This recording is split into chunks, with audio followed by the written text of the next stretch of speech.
A very good evening to everyone, or good morning if you're listening in the morning, or good afternoon, in fact, if you're listening after midday. My name's Ed Nichols, and in Dunstan Activity Centre we are beginning a Here and Now service. It's a Here like this, H-E-A-R, and Now service. And the essence of the service is to provide those who are compassionate and caring about people who will listen to people who need to talk. Last week I looked very briefly at this concept of this, that what most of us need is not a good talking to, but a good listening to. And so this service provides for you, as you may need it, a service to access which allows you to speak. If you think of an hour, 55 minutes of the hour will be not in anybody speaking to you, but you speaking, you talking yourself out. And sometimes we all need to talk ourselves out, and we need to talk ourselves out to a person that we feel cares about us and is compassionate to us, is not judgmental, but is just there as basically as a couple of ears to talk into. And I just want to say to you that we are providing that service. You know, we have people who will listen compassionately, and only in the last 5 minutes will we suggest perhaps a few options for you to consider. So this is the service, and the idea of now, here and now, is that so often people need to talk, and now immediately they can't find anybody to talk to. And so basically, you know, the medical centres are great, and I really encourage you always to engage with them. First of all, they have professionals and they have experts, and so basically what we are setting up is not taking away from that at all. However, what we've also noticed is that many people need to talk, and they have to wait weeks sometimes to talk to somebody. They need professionals who are not available, sometimes up to 18 months.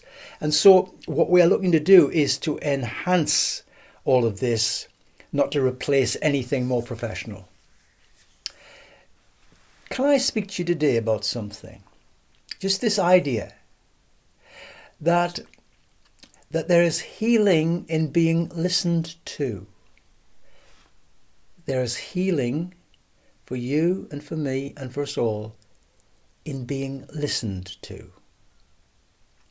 A community that can listen to its residents heals itself. When you and I can find people who will listen to us, not only are we getting things off our chest, but there's a healing in it. There's a wholeness that emerges from it. And that's a very important principle that I want you to consider. That being listened to is a process of healing. A lot of people in the northeast of England particularly get in very low places, very dark places. It's well documented. The statistics tell you, the politicians tell you. And if you just talk to people generally, there's a lot of people who will say, I'm depressed. A lot of young people will say, I'm depressed. And we even hear, don't we, of a growing child depression, which is a very sad thing. And I think we should face the realities of things. You know, in the 1950s, it's a long time ago, isn't it? It's 70 years? But in the 1950s, some of us like me are old enough to remember that and having, been children in that time. But in the 1950s, there was a survey of the nation taken. And the nation was asked how many people were basically happy. Not perfectly happy. Nobody's ever perfectly happy. But how many are you basically happy with your relationships, with life in general in England? And surprisingly from today's point of view, 74% of the population said they were basically happy. That's a high percentage. The same exercise was carried out about 2 years ago. And do you know what the percentage of people was for saying I'm basically happy? It was 34%. That's a huge drop, suggesting that 2/3 of the people in England are not basically happy. That's a very worrying statistic. And when you think about it, in the 50s, there was a lot less money around than there is today. We had a lot less gadgets than we have today, a lot less cars, televisions, domestic appliances, holidays abroad, you name it. A lot less in the 50s than certainly in this century. So it's not brought about by money. It's not a happiness that's brought about by money. So we've got to look beyond just mere money and things you can buy to make you happy. There is that song, isn't there, by Paul McCartney, which says, money can't buy me love, for example. And money, it seems, can't buy you happiness. We hear some sad cases, don't we? Do you remember the daughter of Aristotle Onassis, Christina Onassis? Basically, they reckon she died of a broken heart in her early 30s. And basically, she was a billionaireess, and from a child, she had everything she could dream of. But she died of a broken heart. That was what was said. So happiness, I believe, to be found needs us to look more deeply into the ordinary things of life. And can I propose this to you, that an ordinary thing in life for each of us is to have opportunities to talk and to be listened to. It's not enough for us to talk, because many of us will say, we've probably all had this experience, that we're talking but nobody's listening. And so it's not just talking, it's talking and being listened to by people who care. Hopefully in our families, amongst our friends, but at least by somebody. And I want to encourage us to think of that, for you and for me, that part of our happiness, more of our happiness than having more money, will be simply in you and I having opportunities, regular opportunities, to speak about what's on our heart, particularly if we're in a low place, and to be listened to by a caring, compassionate individual. This is what this service is about. And it's intended to bring healing into our relationships, into our personal lives, into our communities. And I just wanted to offer a few things to you. We're going through a very challenging time in our homes, aren't we, with this COVID thing? We hear of an increase in domestic violence. So that, the opportunity is for a family, I suppose, in lockdown to get to know itself better, relate better, enjoy life, perhaps together, better ways, to play with the kids, whatever. But we hear of increasing domestic violence, which is very sad, and a symptom of a society that isn't happy really with itself. But basically, I just want to encourage you to think of talking and being listened to within your family.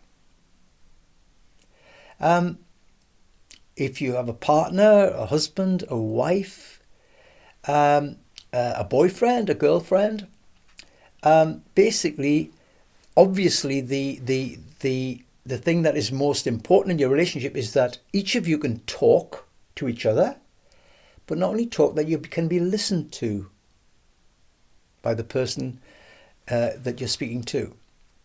And so just think about that. Do you know, recently I came across a couple, a married couple, husband and wife, just young, the young family, and I was talking to them, and basically they're going through a bit of a time. The husband's between jobs, and so basically, because of all the lockdown and one thing, he couldn't start the job. And obviously he wasn't working because of the lockdown, and basically finances got very tight. And I was saying to him, how's your relationship with your wife? Or how are you getting on? Are you managing to keep your peace, or is the worry and stress taking over and you're fighting more and things? And I was very glad to hear that actually they'd not done that. That whatever their concerns were about the mortgage, about the future, about where they would eventually live, because they had been reduced to a one-bedroom flat with 3 children. Can you imagine that? Money got so tight that here's this husband and wife and 3 kids in a one-bedroomed flat. And what I became aware of was that this husband and wife had not been squabbling and fighting and stressing and the children listening to it and having an awful time of it, but they were able to talk to each other. So if either wife or husband had an issue, then they talked about it. And they didn't just talk about it, they took it somewhere. So that they got it off their chest by talking to each other, but then they looked upon it positively and were able to think, right, well, we're not naive and stupid. We're in a bit of a challenging place, but we're going to get through this. May I say to you that when you talk yourself out to a caring individual, often what you realize is you're going to get through the problem. We all have problems, all of us. The Queen of England has problems. The best and most functional people in England have problems. There's none of us exempt from problems. But by talking our problems out with each other within the home, being listened to, being treated with compassion and understanding and sensitivity rather than rubbishing each other's words. Oh, that's stupid, that. That really closes conversation. So you open your heart to someone and they say, oh, that's just stupid, that. Why you think that rubbish? That closes down conversation. So those kind of negative remarks are not to be employed when you are listening to people.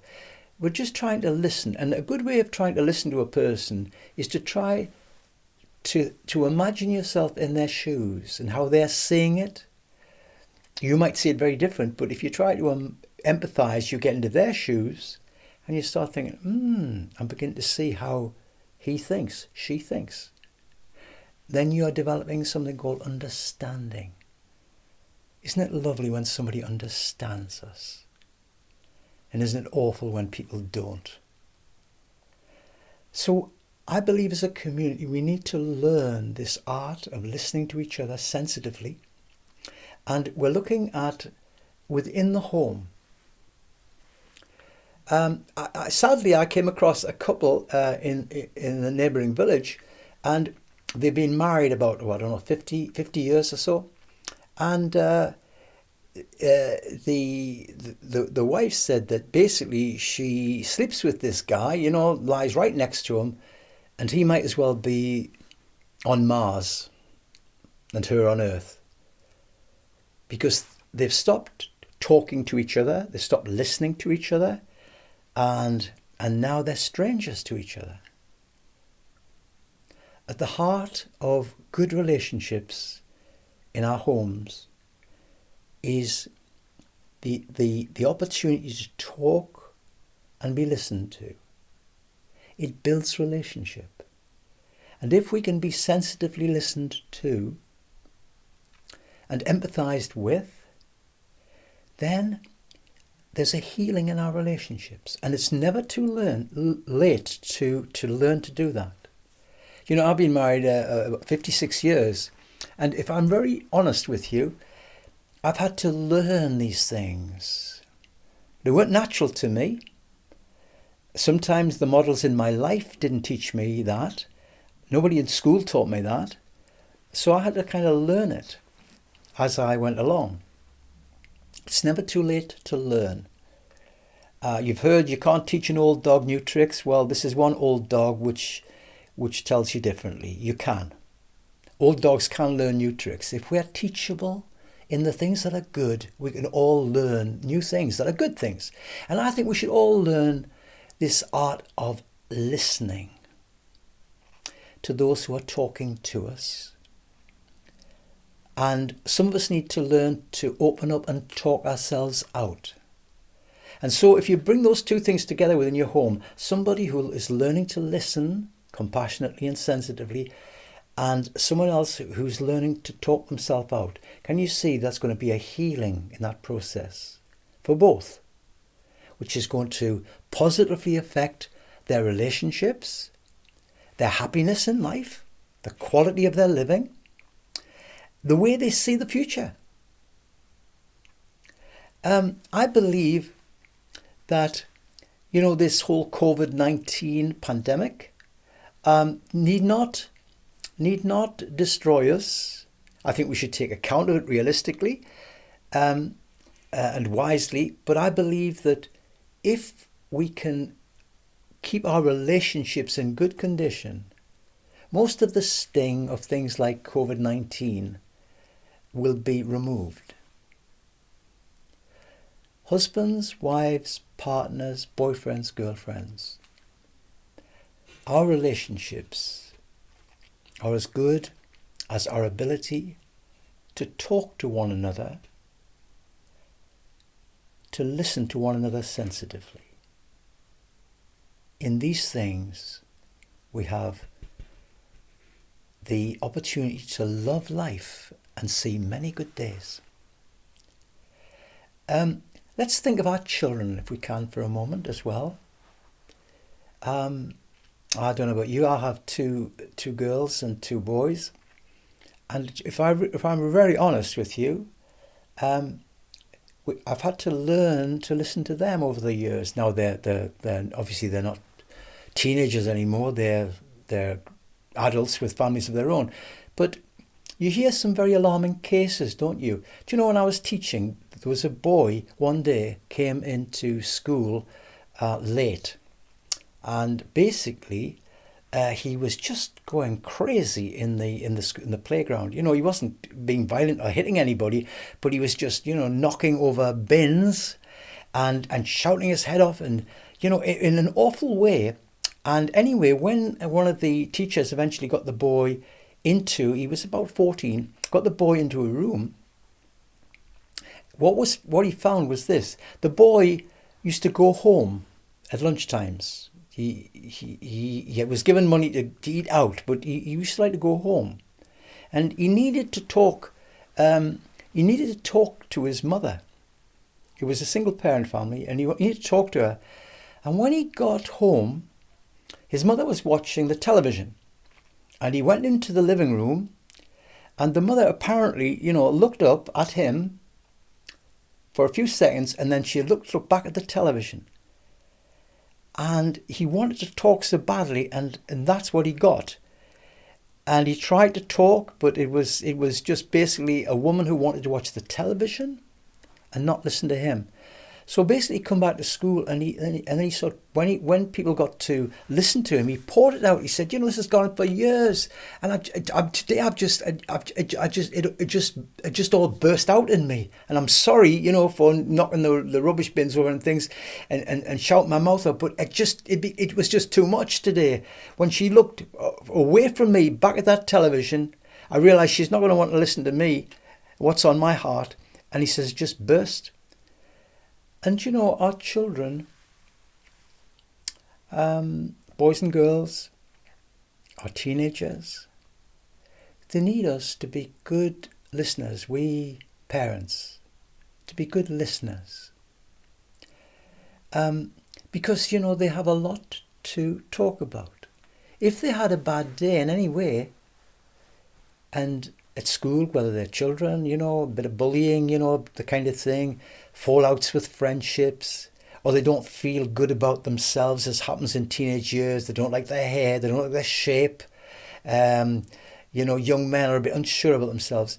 If they can find within their parents those that they can talk to, those who will listen to them sensitively, then they will find a healing in that and an encouragement in that.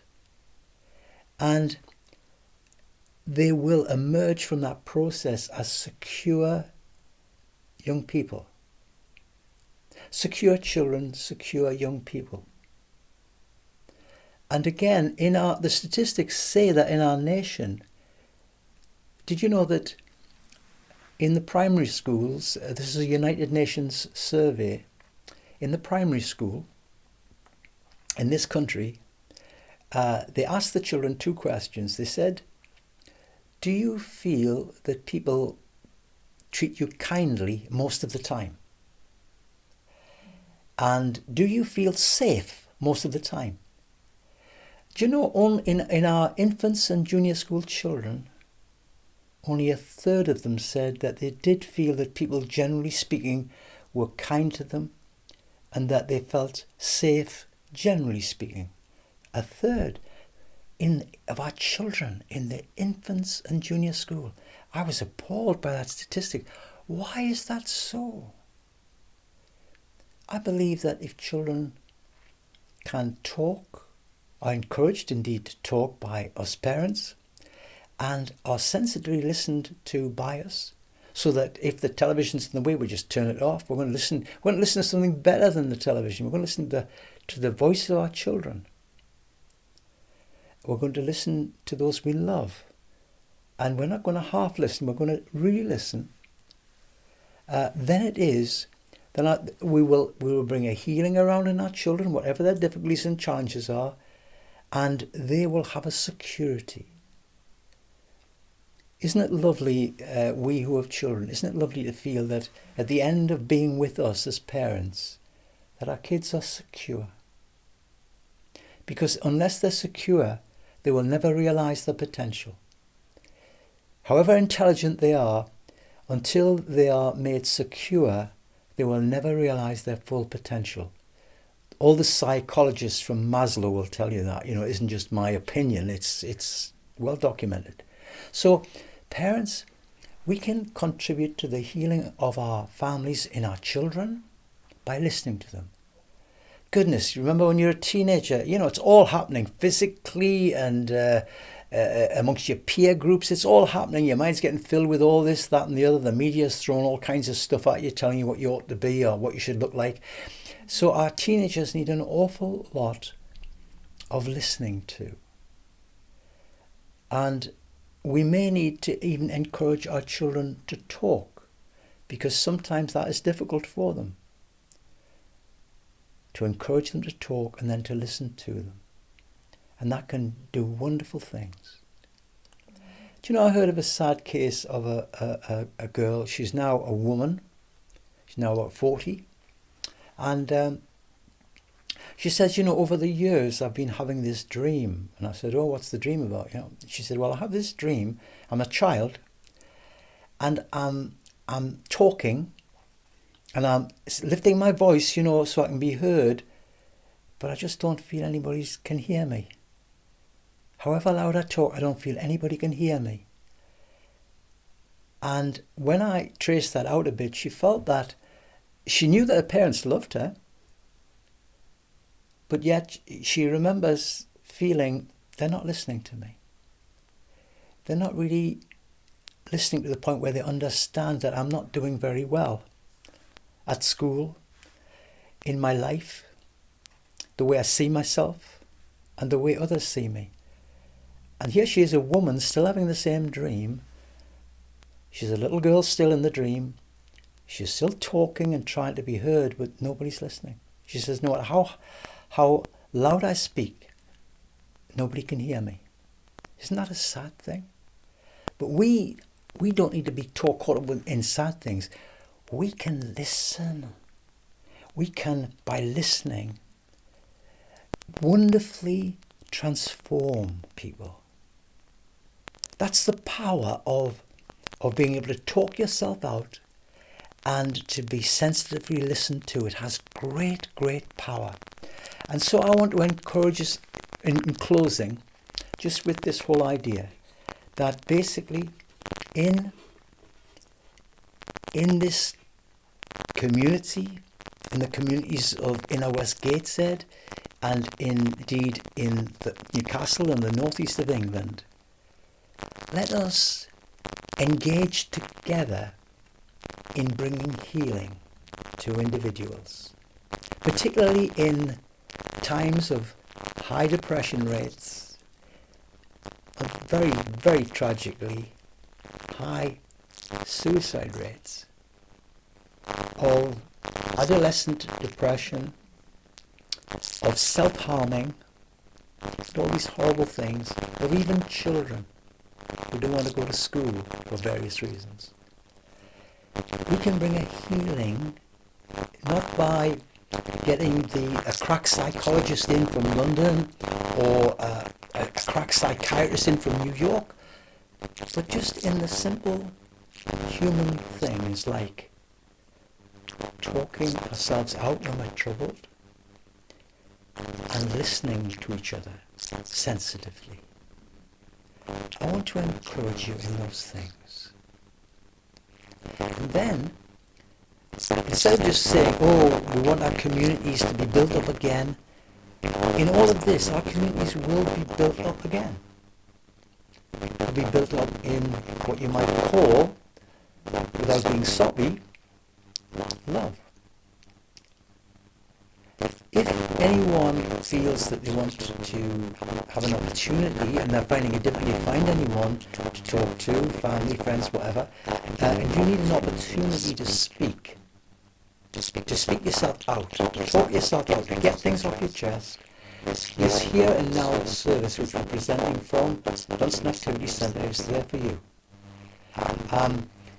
My name is Ed Nichols. If you wish to arrange either a Zoom time or a face-to-face time or some other conversation time, then you can get me on my home number 0191 460 4567. If you prefer to contact me electronically, the address is ed.nichols, NICHOLS, @live.com. If you're really needing to talk and be listened to, don't be British and say, oh, I'll get over it, I'll get through it. No, it doesn't work like that. You need to be able to talk yourself. Contact us, and we can arrange your people to talk to, and to be listened by. So take full advantage. We can talk on the telephone. We can talk by email if you prefer, on Zoom, or face to face. The options are yours, whatever you're most comfortable with. Let us in these communities in the northeast of England, in Dunstan, in the Teams, in Wickham, in Swallow, in Deckham, all these communities, let us be these people listen to each other sensitively. Let us be these kind of communities, and then you know what it is, we're going to have such a change in our relationships, in our lives, and in our communities. I submit these things to you to consider. Thank you for listening. Your time. Take very good care, and we'll be just regularly putting every week through this virtual we are running, which will be helpful to you. A very good morning, good afternoon, good evening, depending on when you're listening. Thanks for your time.